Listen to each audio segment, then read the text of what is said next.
Carlos Nelson with Cascade Media Group and Tech in Motion. We have a special guest today, one of the STEM programs we partner with, and we've got their director on, Mr. William Wells. Good afternoon, Wells. How you doing? I'm good, Carlos. Good to see you, brother. It's good to be seen. No doubt. Hey, Mr. Wells, tell our audience a little bit about what you're doing, how long you've been doing it, and how they can help you move to the next level. Well, Carlos, you know, we've been in this game for a minute, right? All we're trying to do is trying to get our community into the knowledge and information-based economy. And the pathway into that is through education. The pathway into that is through workforce development. The pathway into that is through business development, business creation. We create our businesses. We can hire and train our own people in the community. We do that, then we pull our people out of living out of what I call survival mode. Because when you are contained in poverty and you're living in survival mode, your decision-making process is totally different than it is if you are writing your own destiny, you're controlling your destiny, you're employed, you're not living paycheck to paycheck. All we're trying to do, man, is take advantage of the wonderful opportunity that this economy provides, and that is it's a knowledge-based economy, so anybody with a brain can participate. And we're trying to show the pathway to that. And we're doing that beginning in first grade, all the way up to senior citizen. Talk about, how about you talking about your first grade programs all the way up to senior citizens? Give our audience a little glimpse into what you're doing with the early kids and the middle school, high school, and what you're doing with the elderly. Absolutely, man. So we break our program into segments, right? So our first segment, and that's creating that pipeline, right? So our first segment are grades 1 through 3. And we immerse them in all things STEM, geometry, and robotics, right? And we put them on competitive robotics teams. We have sent 5 teams to the World Festival of Robotics over the past 7 to 8 years. Then that second segment, they move up. Now they're building with Legos and they're doing moving parts and understanding a little bit of engineering. But they're also understanding core values, how to communicate, how to be good people, how to help each other, how to be a teammate, a team player, right? And how to look at a problem and say, that's an opportunity for me to come up with a solution, which gets them to thinking if you can come up with a solution to a problem, then you can sell your solution to somebody who just rather talk about the problem and complain about the problem, right? Then you move to our second segment, which are grades 4 through 8. Now the 4 through 8 segment, they move up to the next level of robotics, which is Fll Robotics. Again, we've sent several teams to the World Festival over the past 7, 8 years. And they build on those skills. It's a little more complicated because now they learn how to program and control autonomous robots, right? And then they move up to the next level, which then we move them over into race car engineering, 1080, which we've sent several teams where they take those 1 to 10 scale race cars, they modify them. You saw them zipping those cars when we were over in the Lincoln building. And so again, National STEM League finals, they go and they compete against other teams throughout the nation. All of our kids, grades 1 through 12, compete against other teams throughout the nation, other NSBE junior chapters. So, yeah, man, we that's what we call the training camp. And then they move into what we call our Red Tails Digital Engineering Alliance. That's the advanced group of kids. That's the ones you probably have seen on KSHB that did a complete digital visualization of 18th and Vine. That's the one that's looking at, those are the students that are looking at data and using geospatial information systems and learning how to do building information modeling, which is the new way construction is. They're delivering professional work at a middle school, as middle school, high school, and college students. I know when you were in the Lincoln building and Cascade was located there, I thought that your students had something to do. And I don't know whether that shuttle or space shot was canceled, but y'all was sending some experiments or something up to the space station. We sent 5, when I say we, I'm talking about the students. The students, 5 groups of students had sent 5 experiments up to the International Space Station, and they've had those experiments sent back down where they compared it against their ground troops. How did that experiment perform in microgravity? How did it perform here on Earth in gravity? And then they went to the Air and Space Museum, the National Air and Space Museum in Washington, D.C. and presented. So yeah, we sent some stuff up that's orbited this Earth. All right. So what is 221, 222 looking like for your program? Well, man, we're back on site now, right? We're running summer camps here on site. We're partnering with the Royals Urban Youth Baseball Academy and helping them with their summer camp. We're doing some e-gaming with them, actually. So we're taking Madden 21, taking Madden 21, teaching them some engineering design and stadium design with the stadium design curriculum that we've got with our partner, International STEAM League. We're doing robotics, we're doing Raspberry Pis, they're doing Arduino boards. Oh, you're going real fast there. 2 or 3 things. All right, you mentioned Raspberry Pi, and I know that's not the one that I wanted to look at, but tell our audience about what that's about. So basically, MIT created this computer, right? It's like $75. It's a small computer, has a keyboard, has a mouse, it connects to any TV through an HDMI cable or to a monitor. We've been giving those computers to all of our summer camp students that participate.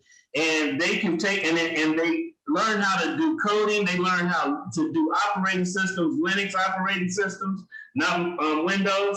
And so, yeah, it's a little computer. As a matter of fact, you may be familiar with organizations that say, we need to give the poor people used laptops, and it may cost $50 or $75. I say, no, give them a Raspberry Pi so they can learn to trade with that Raspberry Pi, learn how to program, create a game, and it's the same amount of money, plus it can connect to a television, so you don't have to go off and buy a monitor, and you don't have to worry about it breaking down after 6 months, and then you have to go and get another used computer. All right, I want to shift gears for a moment, and then we're going to get back on to what you're doing. How do you... I got one thing I want to tell you, Carlos, because I know you all in sport. You got Cascade Sports, right? Let me tell you what these students did with our Arduino board, which is a computer board.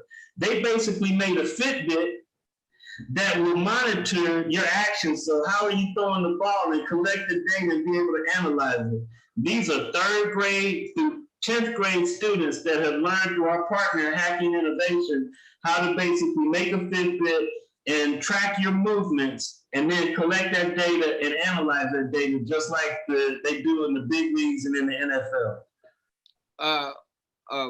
You remember Joey Cutt's brother had all things. He's working with a company now, Shot Tracker.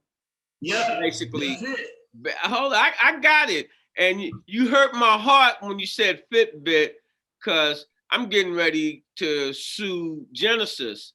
My Fitbit watch was turned in, and one of their employees took it. And so that hurt me when you just said Fitbit, because I have the bracelet and the watch, and that's very sophisticated if they're gathering that type of data and being able to deliver it. Now, what I wanted to, I said switching gears, your organization bought Cascade Media Group into STEM, really. And that's been like almost 10 years, I think. Because when I think of your out there on 75th Street, the school out there. All right. You had me out there interviewing their, they had STEM and some other things, and it was the superintendent, and I forgot who was over that. Yeah. So we started there. Yeah, right. All right. So my question was, how do you feel that the district, the urban core, is putting the resources for STEM and coding and things of that nature in our school system? Wow, you would hit me with that question, Carlos. I know, and you don't have to answer, because you know what? When you talk a whole lot of truth, then you could lose funding. Oh, no. So let's take that on board. No. You know what? My late father called balls and strikes without without any indifference to who was in the batter's box and who was on the mound. I like I'm gonna do that exact same thing. So we've been working with the UMKC for about a year and a half. Professor Anthony Lupino has basically given these young people a platform. He built a class around them that Who is he? Professor Lupino is the dean director of the Law and Innovation School at UMKC. All right. He's given our young people a platform. He's been rolling with us, or allowing us to roll with him, basically for the past year and a half, right? And he's put these young people and presented in front of a lot of the professors, a lot of city officials, a lot of businesses. Professor Lupino and our partner in LA, Michael Rendell, we were a part of the Block Real Estate Symposium, talking about building information modeling and showcasing what these young people can do now that they should be allowed to do and participate in the economy, right? So the U.S. Department of Education came out with a grant called a Gear Up Grant.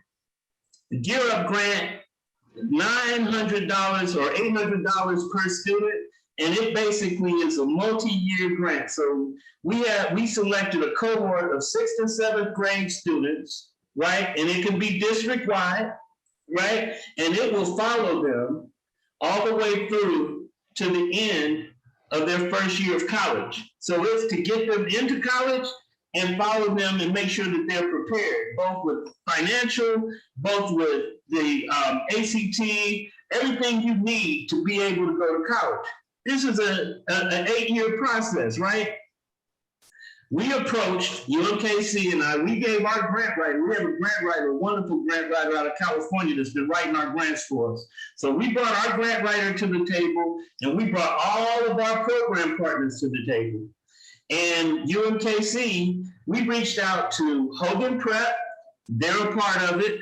We reached out to the school district here in Kansas City. They were a part of it until 2 days before the grant was supposed to be submitted.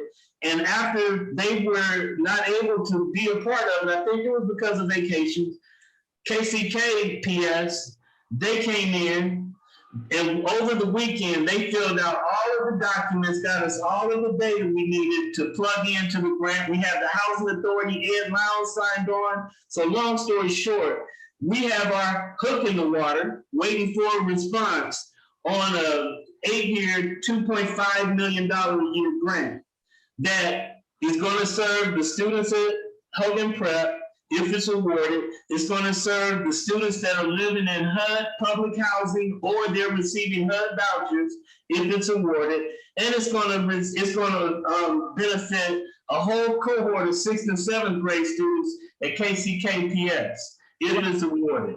All right. So with that being said, I'm taking my pot shot with my 357 at the Kansas City School District one more time, because you know the key thing that you said that's making me take the shot at the district?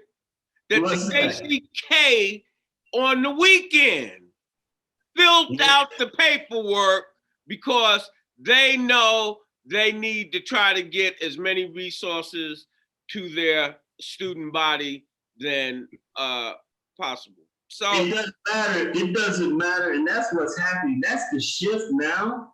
That's the shift now, Carlos.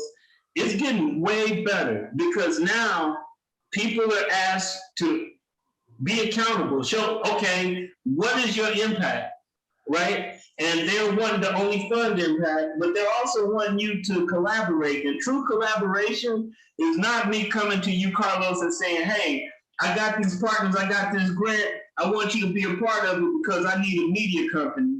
And I've already lined out where the money's going. I've already lined out what's happening. Oh, here, Carlos, we're going to give you 50 cents out of this $100 bill we get, right? What we're doing, and we're doing it a different way. And Councilwoman Robinson has helped drive this. I'm the cutoff king. Because Councilwoman Robinson sat on the school board, because she has kids herself, and above all, she's woke and she's a warrior for our community. The bottom line, but it's a different type of collaboration now. We are collaborating and we are rallying around the common good, right? It's amazing what you can accomplish when you don't care who gets the credit. And that's what we are doing. And what a lot of people are starting to see is when you operate the way we're operating, the way we're doing this, everybody gets to eat. And more importantly, the kids get access to more pathways. aSTEAM Villages is the only game in town. We don't want to be the only game in town. We just want to be one spoke in a wheel that's moving in the direction that's pulling everybody up and out of poverty and into the economy. Tell me this, because from my point of view, you should have been off the ground a long time ago, really should be in really good financial shape. But given the circumstances of where we're at, the politics and all of that, but I'm saying that's what should be happening right now. Another question, because you're in the industry. Everything in due time, Carlos. Yeah, no, I'm off. Let me say this to you. I'm off of all of that. I'll be 70 years old on the 29th of this month. And just like because I'm old enough to remember civil rights and all of that. And they was like, wait, you know what? Wagon. When I say patience in good time, you know, I'm different. I'm in a different space today. Now. Yeah. Because, you know, it used to be a time where I would throw on the suit and tie and I would go and try to convince people about what these young people are capable of and what they are doing.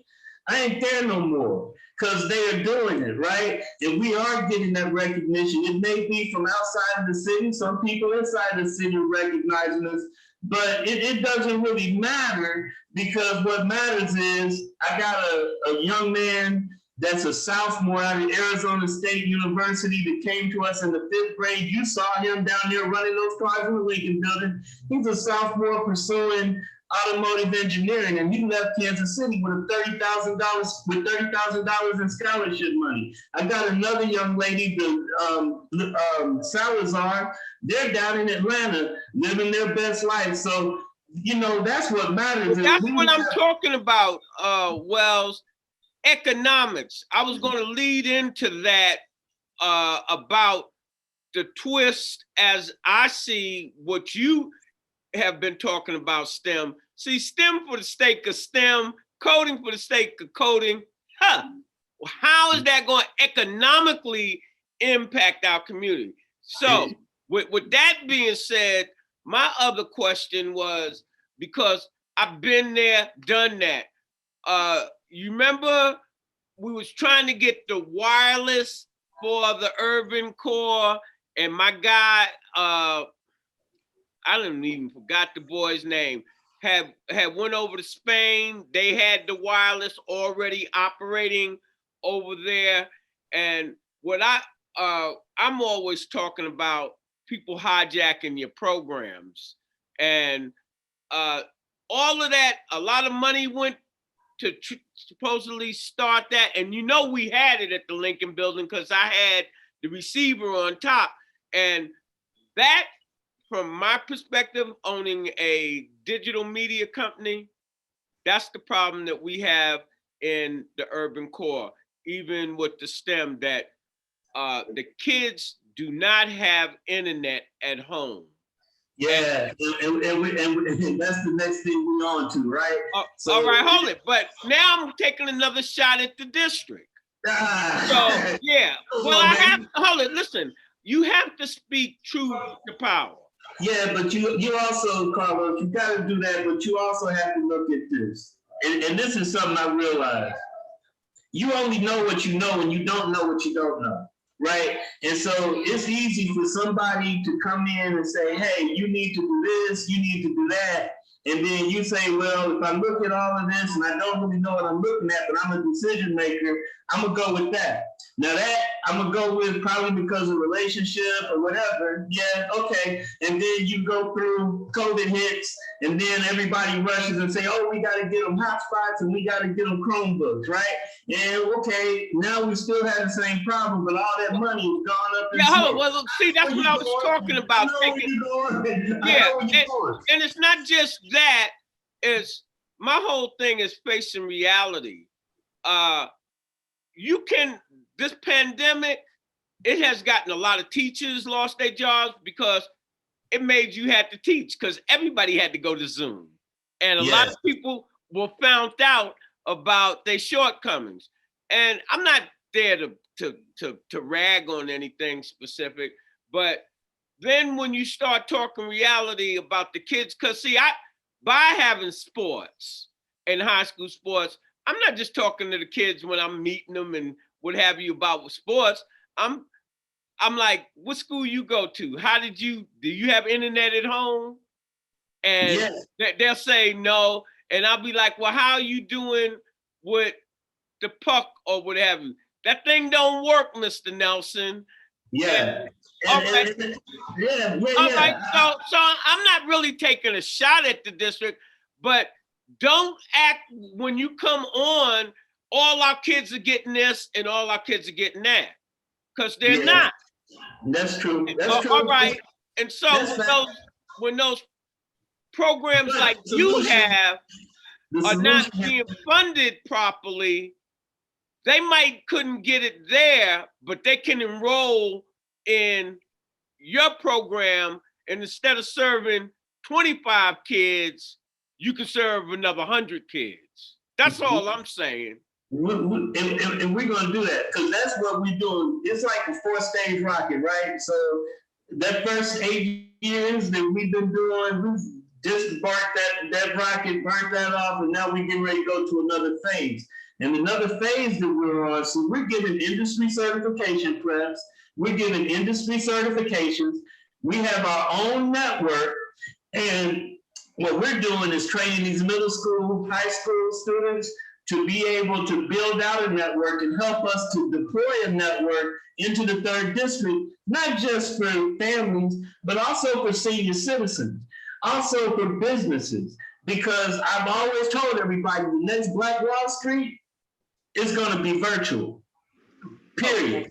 But you cannot participate in the economy and saying a phone is your connection to the internet. Not going to work. You need a computer, you need a laptop, you need to be able to work with tools, you need to be able to create apps, you need to be able to do building information modeling, you need to be able to look at your business and look at how you were doing business before COVID, because COVID is making everybody, whether you're business, government, it doesn't matter. Education, you have to digitally transform your business model because now we're in a hybrid world. Right? We're never going back to 100% in person. When COVID hit, when they shut, we were about to take 102 students to the National Society of Black Engineers convention in San Antonio. When they canceled it on March 7th, we shut down. We immediately pivoted and started focusing on having a virtual summer camp.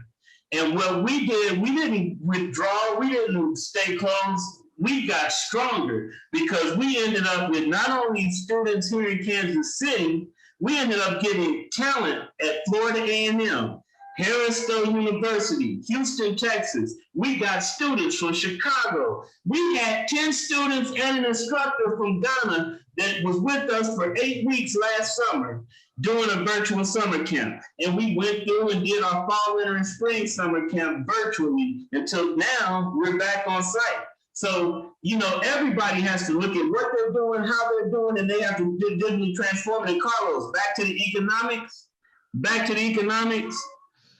This is our opportunity. This is our opportunity to participate in this economy. Have you gone through a drive-through lately? Have you noticed how slow the drive-through is? Because people don't want to work for that little minimum wage, and they're saying, well, we'll pay you $15. You should have paid me $15 before, right? So now, as a business, I'm gonna have to replace that human talent with some animation and some AI, but I still need human talent to program and create the AI and the animation. So the sky is the limit for us if we will open our minds and allow ourselves to come together, because that's a big piece of it. We have to work together in order to pull ourselves up. When everybody talked about Black Wall Street, it was terrible. It was tragic how they burned it down. I don't think enough people paid enough attention to how did it become? What happened to make it become black? How did you take some dirt and make it into this thriving community with all of these businesses and all of this wealth and all of this community and brotherhood? That's what we need to focus on, because now is this time. All right. With that being said, Cascade Media Group looks forward to working with you and your organization and shining more light on technology and what have you. And what would your closing words be? We're in a knowledge and information-based economy. There are a lot of organizations. Shout out to Village KC, doing amazing work. Shout out to Joey Cutts. He's been championing the community. Many thanks and blessings to Councilwoman Robinson for believing in us and advocating for us. Congressman Cleaver for believing in us, advocating us. Shout out to the Royals Urban Youth Academy, UMKC. There are just a lot. W.E.B. Du Bois Learning Center, right? There's a lot. I started my company. Exactly. All and some of those trees have tried to be taken out the ground, but the roots are strong, baby. The roots are strong. And I'm one of the branches off that tree. Without Du Bois Learning Center, no Cascade Media Group. We just need to come together, work together, look at each other and say, man, I see this good, I see this potential. Let's find some synergy so that we can expand it. Myron McCann, what he's doing. We just have so much quality in this community and so much goodwill there that we have a great opportunity. We just need to take advantage of it. We need to take advantage of it. Well, as we say in closing, when you invest in your community, you're really just investing in yourself. Good night. The program is brought to you by the Kansas City Business Association.